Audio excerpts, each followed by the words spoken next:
Introducing NASM One, NASM's ultimate membership program. Unlock access to everything your fitness career needs to succeed. Unlimited CEUs, free courses, access to our premium app, and exclusive discounts, all for $35 a month. NASM One is best-in-class tools, cutting-edge certifications, confidence in your craft, and everything you do as a personal trainer made easy, so we can achieve our greatest goals together as one.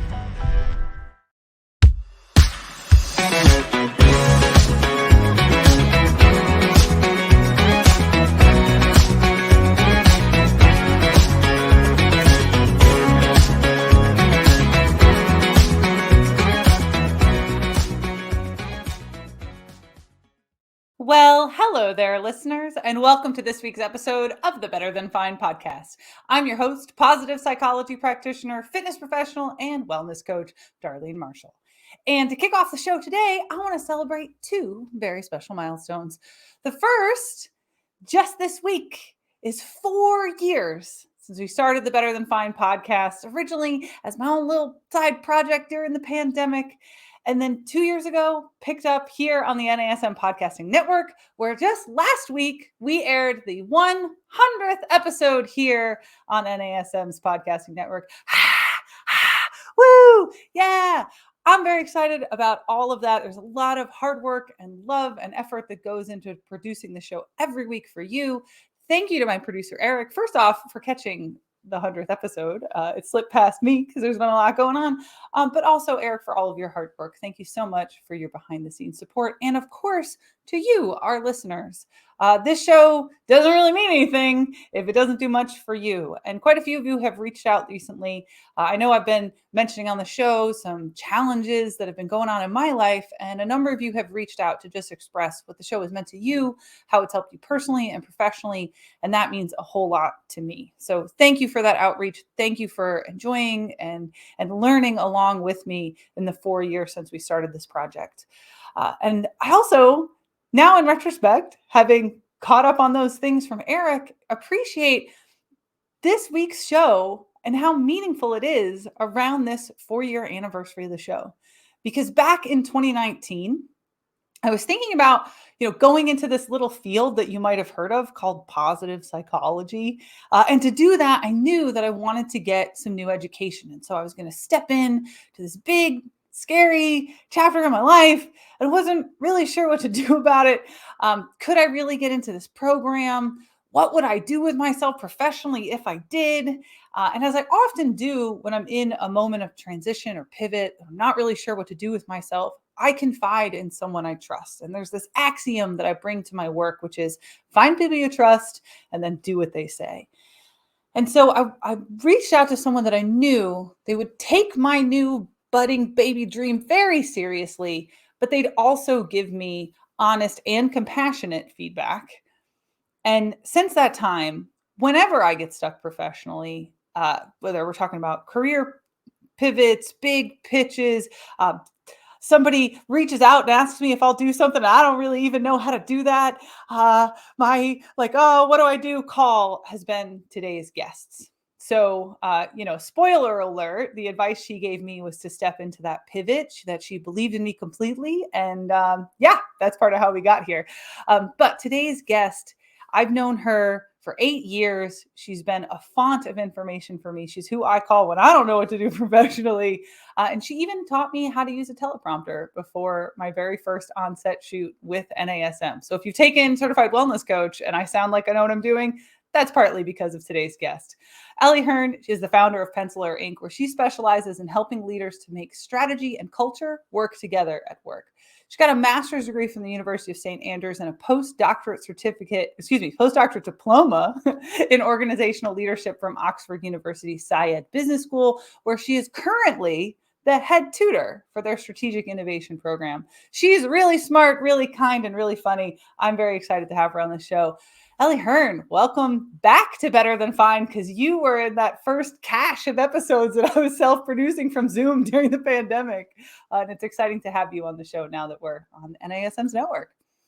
Wow, thank you for having me. I hope I can live up to that amazing introduction. And I think it's important to note that you're my first call when I'm making a big decision or I'm in a situation where I'm not sure if my discomfort is something to listen to or to power through. So it is definitely mutual, my friend.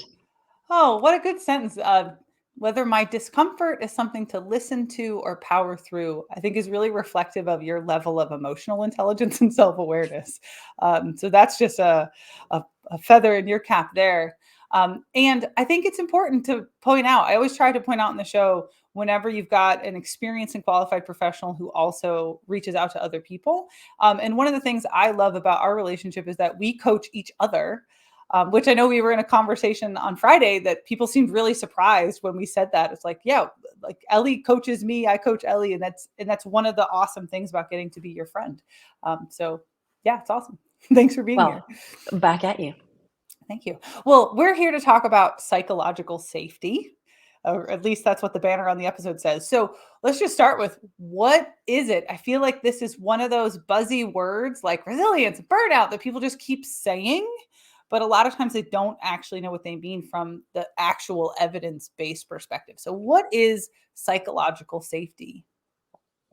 Yeah, so it's often misunderstood, as you allude to, like some of these other terms that become quite buzzy.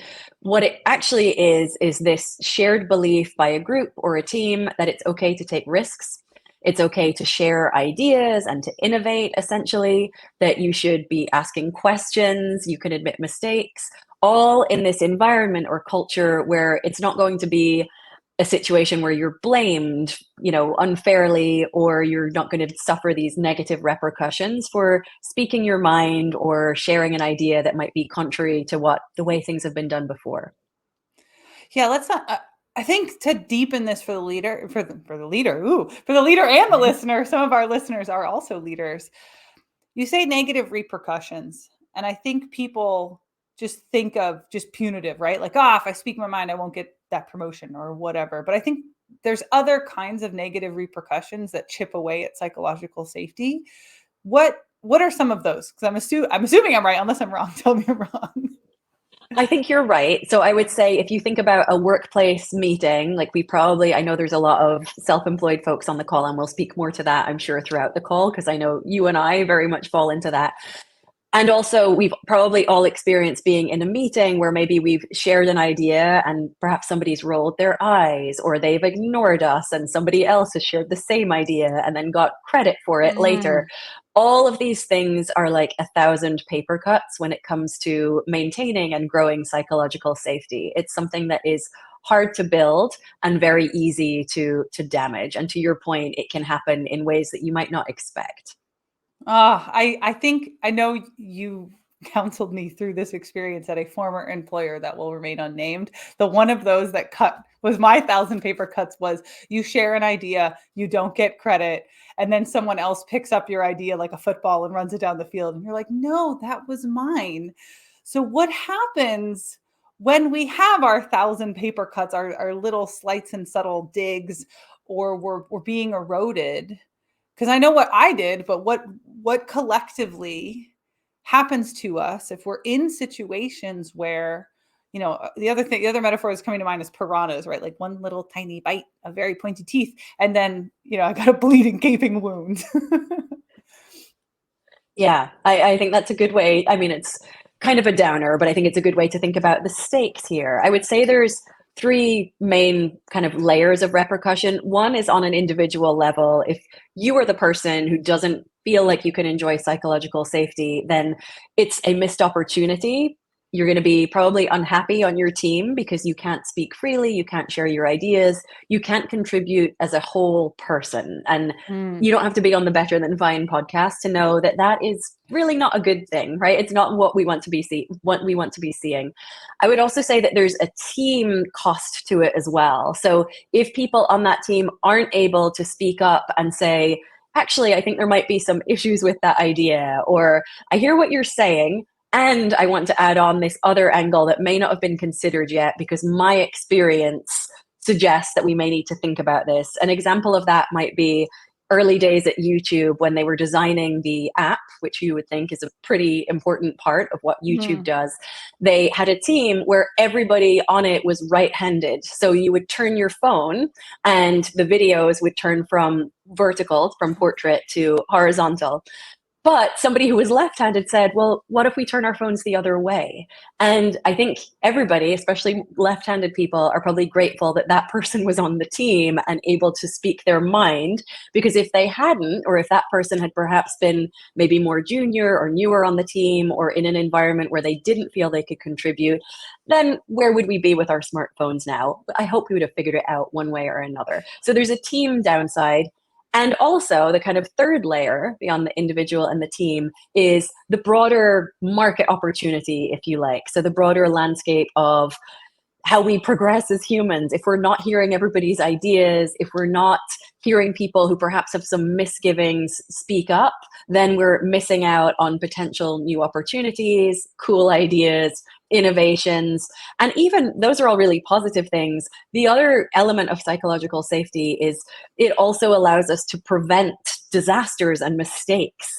You mentioned that we were together last week. We were working with the team on various aspects of their culture and their well-being, as you might expect, with Darlene Marshall in the room. That's going to be front and center. We also talked a lot about psychological safety. And one of the examples we use, this is such a downer, but I think it really illustrates the point, is this case study at NASA when they were launching Challenger in 1986. They knew, because engineers had told them, that if they launched with the temperatures where they were, that it was a much, much more risky endeavor. But it was really hard for those engineers to speak up and to get the airtime that they needed and an environment that would welcome their different perspective when it was the last thing anyone wanted to hear. And we all know how that went, right? It resulted in this horrific disaster. That may seem dramatic. It is also, being dramatic, a good illustration of why it's so important to embrace psychological safety. And I also want to shout out Amy Edmondson, who was the lead researcher who pioneered, certainly using the term psychological safety, but 25 years ago did a lot of research that still informs what we do with it now. You're listening to the Better Than Fine podcast. I'm your host, Darlene Marshall, and my guest today is Ellie Hearn, and we are talking about psychological safety. And there's two things from what you just shared, Ellie, that I want to point out. And the first one is to just point out as a practitioner, Ellie's incredible intellectual humility. I don't know if anybody else picked up on this as she was unpacking that framework of these three levels of psychological safety and the detriment. But not only did she shout out me and work that I do as if it was to be celebrated, which thank you, Ellie, I appreciate that very much, but also the recognition of, by name, the researcher and when that research was done. And I just think as a coach, as a person, as a practitioner who is also research-based, I consistently notice you doing things like that, calling in the names of other practitioners you believe deserve recognition, who you're standing shoulder to shoulder to or on the shoulders of. And I just want to celebrate that as practice, because I often think that as coaches, as practitioners, as leaders in the space, there feels like there is a jockeying as if there's not enough space for all of us. And one, I've never seen you do anything like that. And you really have given me a front and center masterclass on how to carry myself in a space. So kudos. I think that kind of behavior creates psychological safety. Would you agree? It does. And thank you for saying all of that. I'm blushing over here. I would say it does. And I would also kind of zoom out a little bit and connect some dots based on what you just said. I think my ability and the conditions that allow me to do that, to call out other people and their expertise, are, if not a symptom of psychological safety, a symptom of some of the progress that has enabled us to talk more about psychological safety. So what I mean by that is, over the last 10, 20, 30, even 40 years, and the kind of work of studying businesses and organizations and how they work well is much more nascent than you might think. There's been this kind of evolution in what we think of as leaders and leadership traits. And as you sent me some questions in advance for this, it really got me thinking about, why do we talk about psychological safety now? Why does sometimes people not embrace it or dismiss it? And I think it's partly related to the sort of archetypes we have of leaders now, and it's very much a work in progress, and there's a lot of work to do, really do embrace different points of view, which is a nice example of psychological safety, and also move away from this kind of older stereotype of a leader looks a certain way, talks a certain way. There's somebody who has all the answers and is completely infallible. When I think we all know that that idea of leadership, beyond being dated and a missed opportunity, it's also kind of exhausting, right? Like leaders don't want to have to know all the answers. I think it's a breath of fresh air that we can say, I don't have an answer to your question, but I know how to find out. Or let's ask this new question and let's reframe it. And I think my ability to stand in front of a room and call out and call in other practitioners is also a reminder that I don't have to show people that I'm this person who is completely flawless, right? But instead, I'm somebody who can bring in others and spotlight their expertise. I realize this did not answer your question, but maybe if you ask it again, I can have another swing. No, I think that you did though. I think that it was a nice exploration of this idea that, and it led into the next place I was going to go, in a different way, which was around like, well, the things that chip away at our psychological safety, why do they happen? And I think that you touched on at least one potential reason, which is fragility, right? Like if we think, oh, I have to know the answer, I have to be perfect, I have to be the one that brings the idea in the room, or I'm not proving that I have value, and there's only a limited number of, whatever resource we're talking about, time, social currency, status, like whatever it is, I've got to elbow the other person out of the way or steal their idea or tell them that they're an idiot, because I need to raise my status or take up more space. But if we as leaders in front of the room, and this happened when we were co-facilitating last weekend, right? Like I said something off the cuff that wasn't quite what I meant. And another person in the room said, hold on a second, and called out the word choice I made. And I was like, you know what? You're right. That's not the point I was trying to make. I'm really glad that you said that, right? And you and I are of the mindset that makes us better facilitators, but there's certainly people out there who would have gotten very defensive and deeply entrenched and started saying why mastery was exactly the word that they meant. And it's tired. Yeah. I think that's very true. Yeah. So I think it's a fragility piece, but this actually speaks back to your YouTube example. And this was the second thing that I wanted to reflect back, was the left-handed person being like, hey, hold up a second. There is a subset of the population that needs this to work differently, is an example of why diversity in the space matters and psychological safety in diverse populations matters. Right? Because here's a very low stakes example in this example of somebody who's just a bit different, who feels safe going, hey, I'm different, and I need it to work for me too. And there's lots of examples we could come up with, I'm sure, of places that don't have psychological safety for diverse populations, and they feel like they can't say, hey, I'm different, I need this to work for me, because they are afraid of the repercussions and how this dovetails. Do you want to expound on that anymore? But that's the other thing that I took away from your 3 levels examples.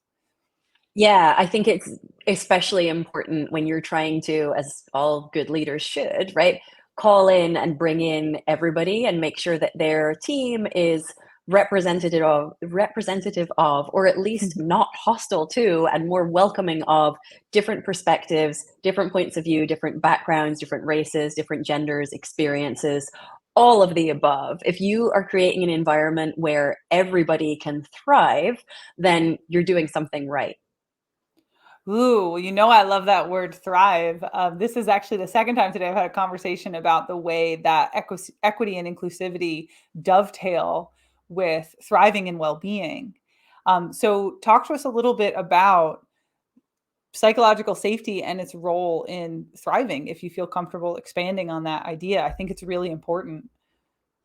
Definitely. So for me, it kind of comes down to, actually, it reminds me of why, and we haven't touched on this yet, but I think it's a relevant kind of detour before I get to, you know me, I'm always going to find the most circuitous route to actually answering the I love question. circles. Yeah.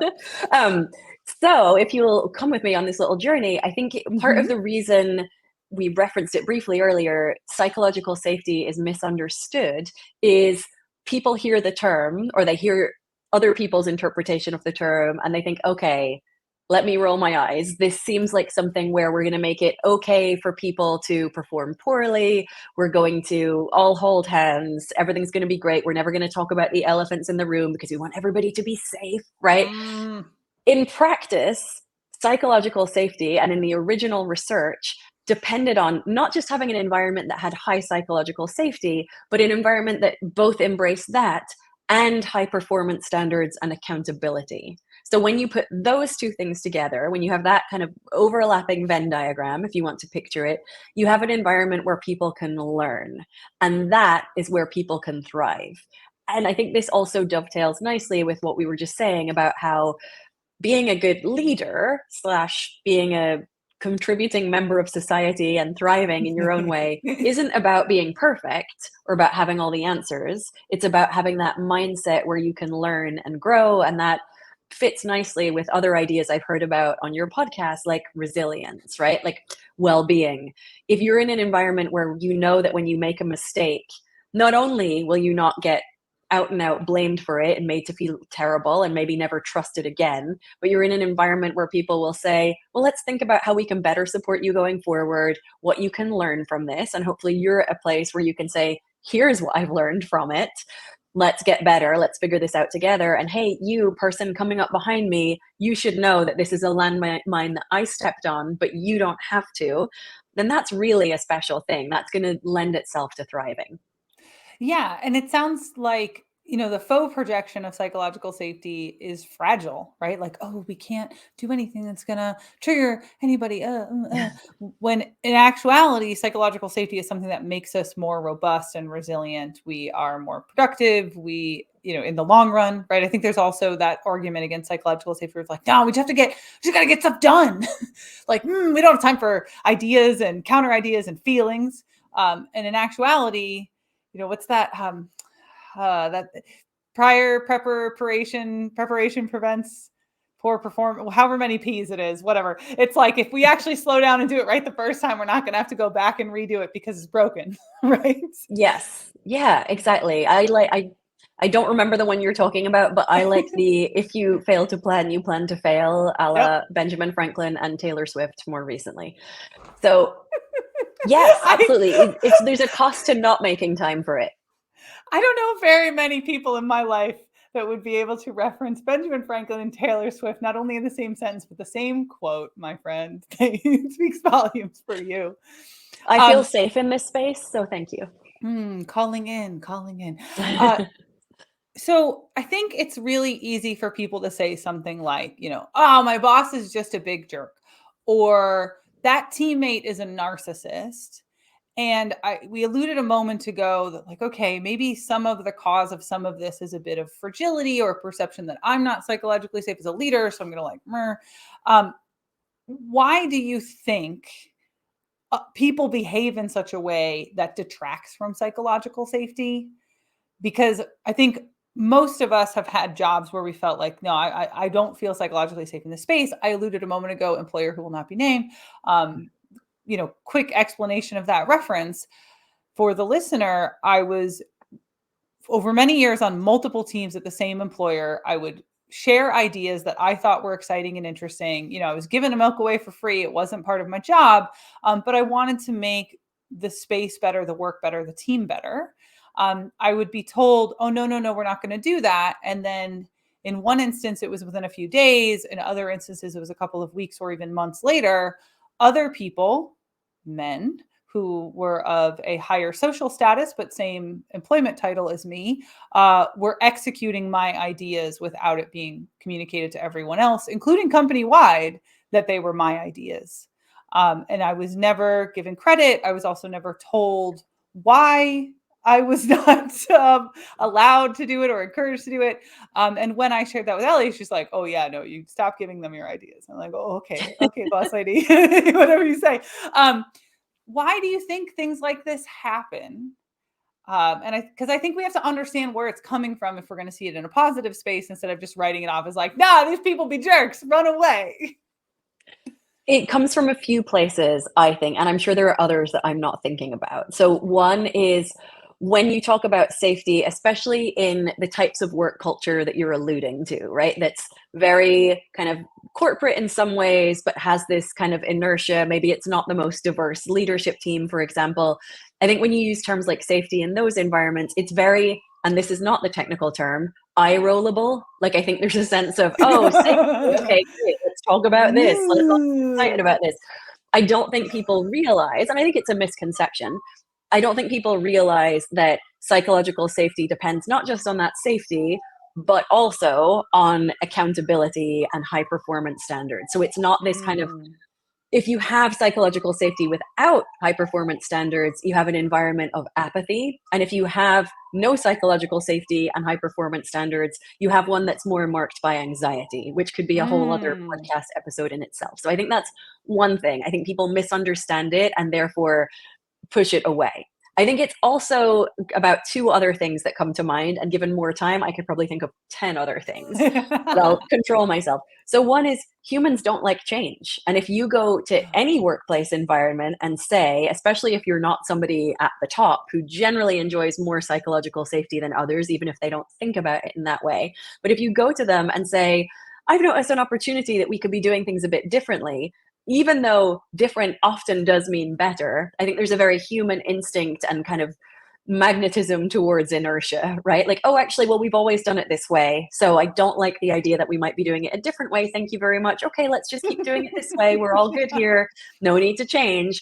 I'd imagine that the Better Than Fine audience is a little bit more evolved in this way, although we all, like, I like to think I am too, but I still freak out when the Instagram interface changes and then 2 days later I've forgotten what it was like before. So I'm the problem, it's me. I'm going to keep putting in Taylor Swift lyrics as we go. I love hope it. that's okay. I knew we would talk about Taylor Swift today. I was like, haha, how many Taylor Swift references will be on this episode? So there's that, the kind of resistance to change. Incidentally, it can be really helpful when you're trying to roll out a change to do two things. One is consider your audience, which is fairly obvious. Like, who are they and what do they care about? Frame your ask or your idea in those terms and how it relates to those things. That's a good place to start. And also, start by talking about what's not going to change. Because I think as humans, we're kind of looking for something to latch onto. And if somebody rolls out any kind of change or idea by first of all saying, here's what's going to stay the same, that will calm down. You're the psychologist, Dar, so correct me if I'm wrong. Use the psychology terms for this. Essentially, that's going to calm down the part of them that gets a bit anxious about change. So starting with what won't change first. The other thing, and this is more of a kind of overarching lesson that leaders always have to learn, and I think humans in general could do well to learn from, is it's not about you. And I think as leaders, when we get to this management role or the next rung on the ladder, I think there's a sense of, oh my goodness, I have to do everything right. Like, I have to set the agenda for every meeting. I have to have all the answers. I have to know just where to go when there's a crisis. And I think there's a healthy kind of anxiety that comes from that. I think too much anxiety is obviously a bad thing, but I think it helps us perform better and kind of be on our toes.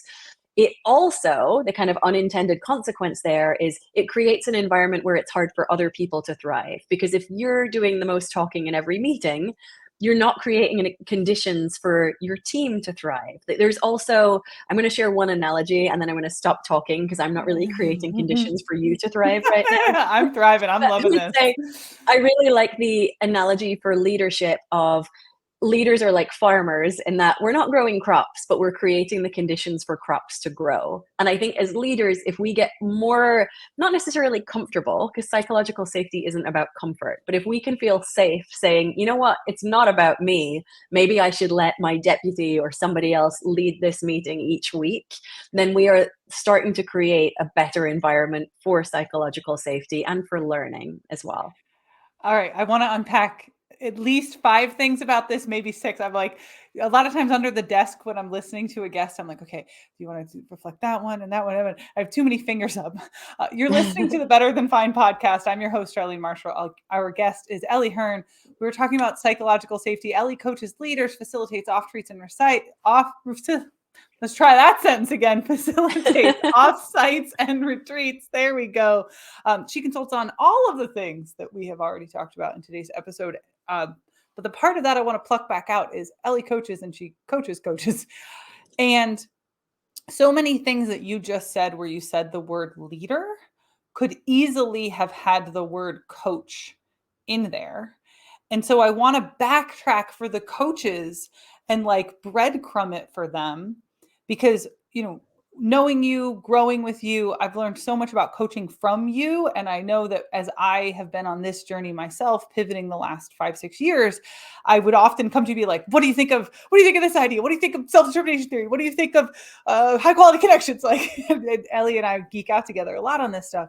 So I think the first thing you said was people don't like change. And as coaches, I think of us as like change doulas. Like that's what we do, is facilitate change in other people. And so I know for me, it's very easy for me to forget how much other people don't like change, because I'm constantly like, what can I make better? What can I make different? What will feel better?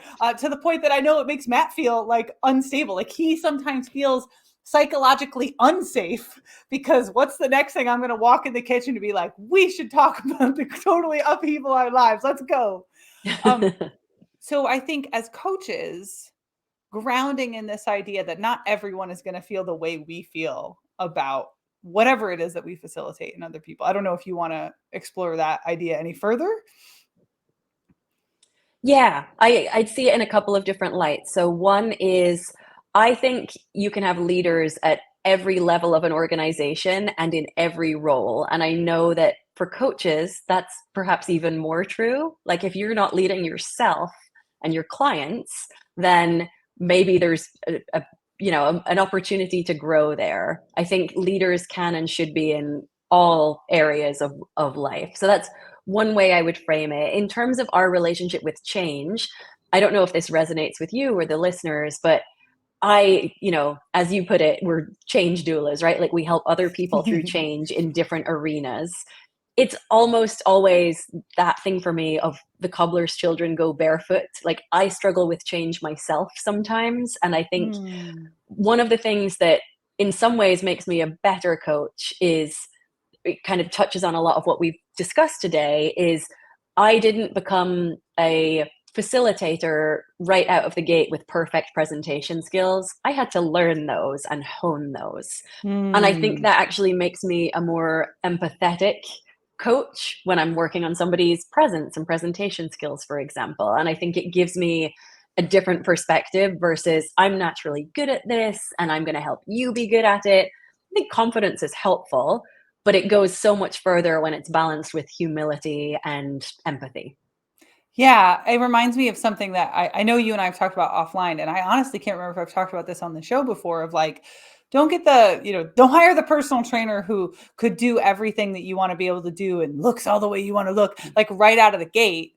Get the person that had to figure it out or had to go through the process, because they're the ones that are going to be able to facilitate a process in someone else. You don't want the person with the like weird genetic gift, the outlier genetic gift. You're not weird, you're gifted, because they don't necessarily know how to foster that change in someone else, because they're I know this is a Gaga quote and not a Taylor quote, but like they're born this way. So, okay, coaches facilitate change. The next thing you talked about was starting with the things that are going to stay the same. And I think my like wellness coach brain version of this is I'm going to highlight all the things they're doing right. I always start with, when I'm doing my intake, my consult, and I give praise to, oh, you're already drinking a ton of water. You're already turning screens off at 8 p.m. You're already like, good job. And it's not just about the win. It's also the foundation that change to me is built upon, because we know that people are more creative, they're better problem solvers, they're more resilient when they're in a more positively valent state of mind. And so if we start by negging them, yeah, it makes it sound like they super need you, but also it's not about you. Like you just said, again, leaders, it's not about you. Coaches, it's not about you either. It's about them. That's why it's a change doula and not a change midwife. The midwife is possible for getting the baby in the world. The doula is there to facilitate the mother's process. Also, now listener, you've learned some things about birth today. I mean, you're speaking my language. Yeah, I think that's absolutely true. And it also touches on something that we talked about last week. Your poor listeners are going to be like, stop talking about last week. We weren't there.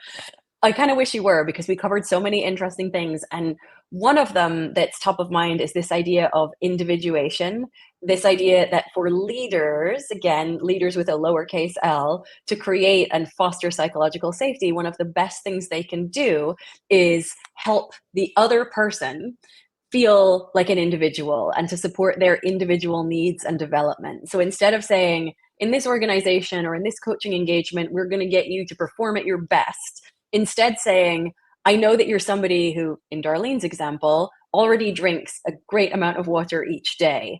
We're going to work on getting you to your next level based on the goals that you've shared with me. And here's how we're going to do it. Instead of just going in there and saying, this is what works every time, right? Making it about the person. It's also communications 101. Who's your audience and what do they care about? And I think this is a good way to make a few tweaks here and there that will make a big difference to psychological safety. And when I invited you to come on the show, I was thinking about psychological safety for work specifically. But now that we're really talking about it, I realize that it is an important coaching skill, right? The ability that I want my client. And this happened to me last week. Everything happened last week.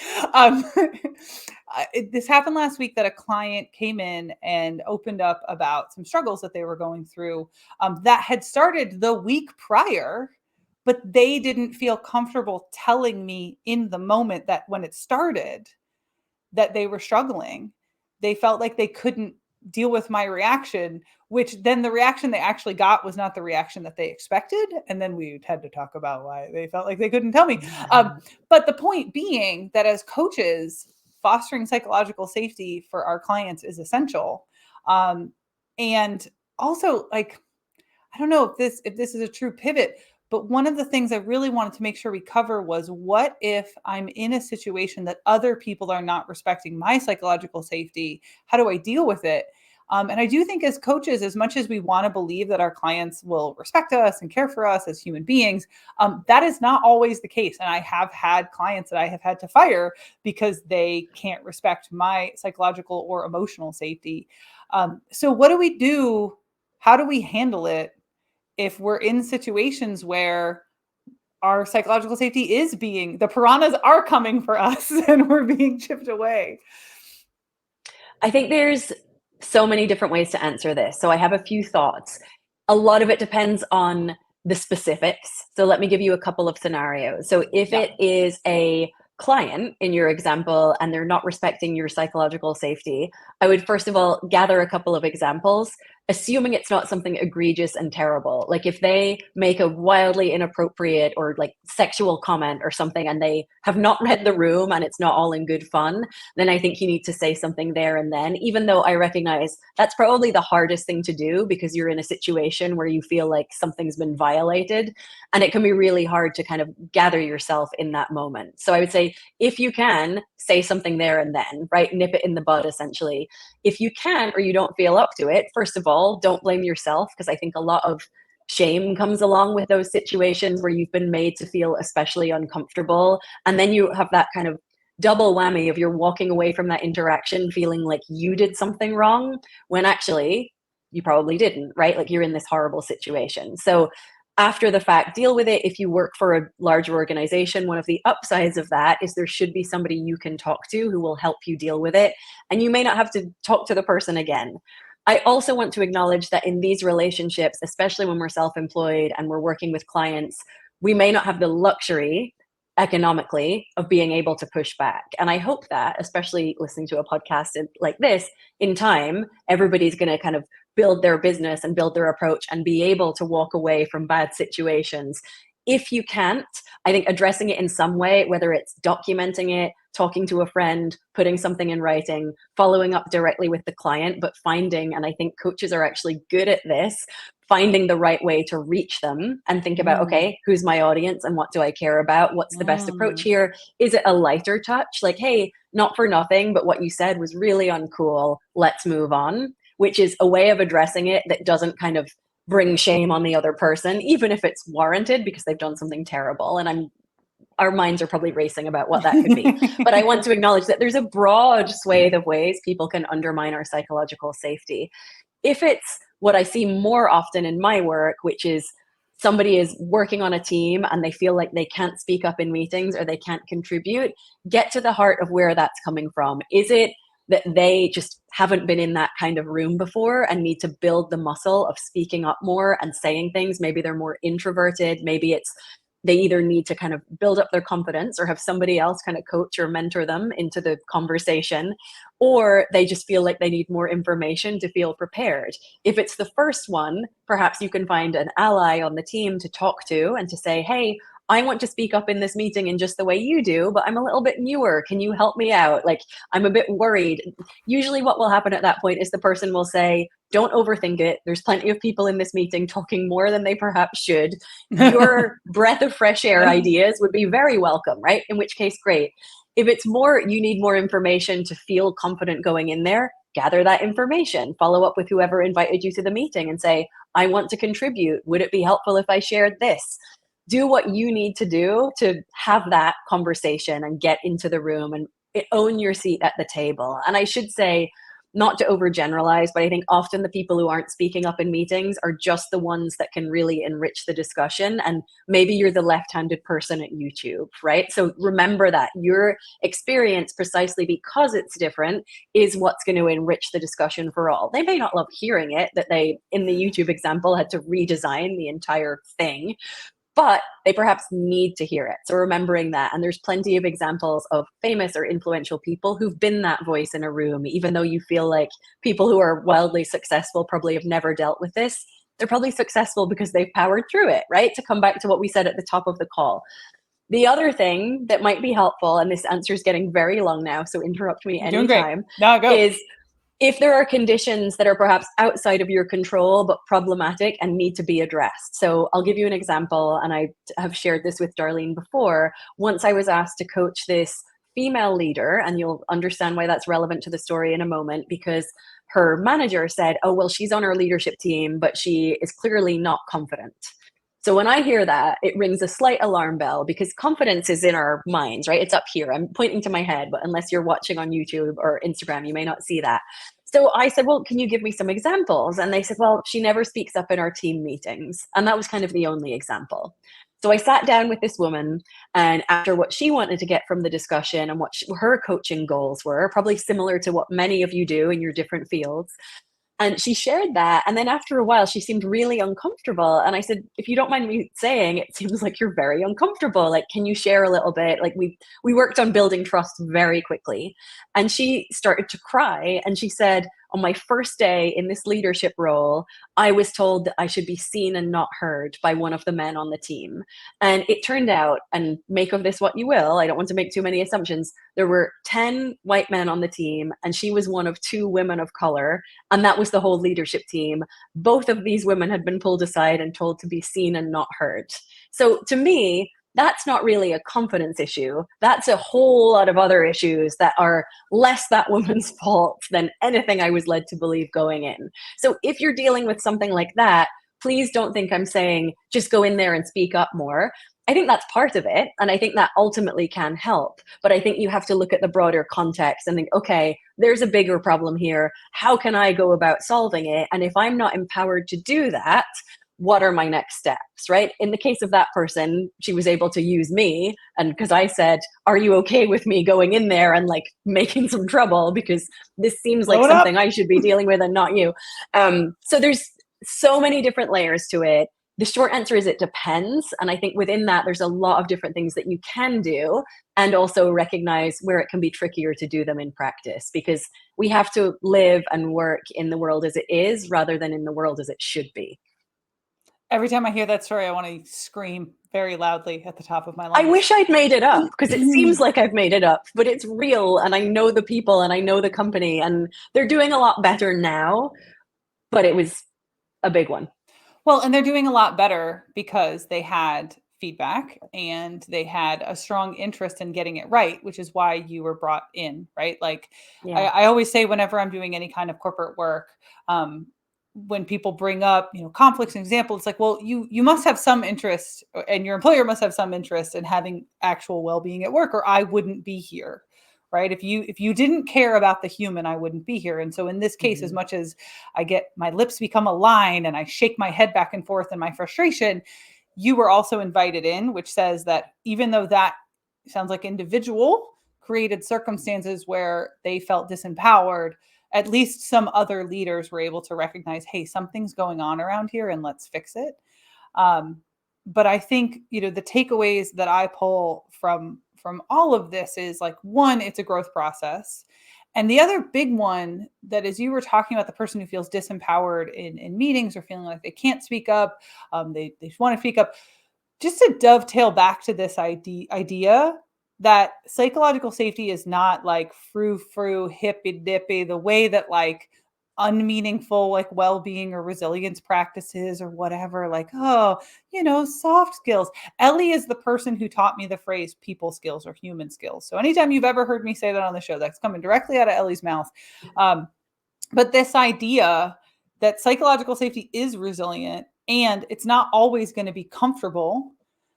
So the person who feels anxious or feels, who does feel low confidence, that's being pushed to step into the space, that isn't a lack of psychological safety that's pushing that person.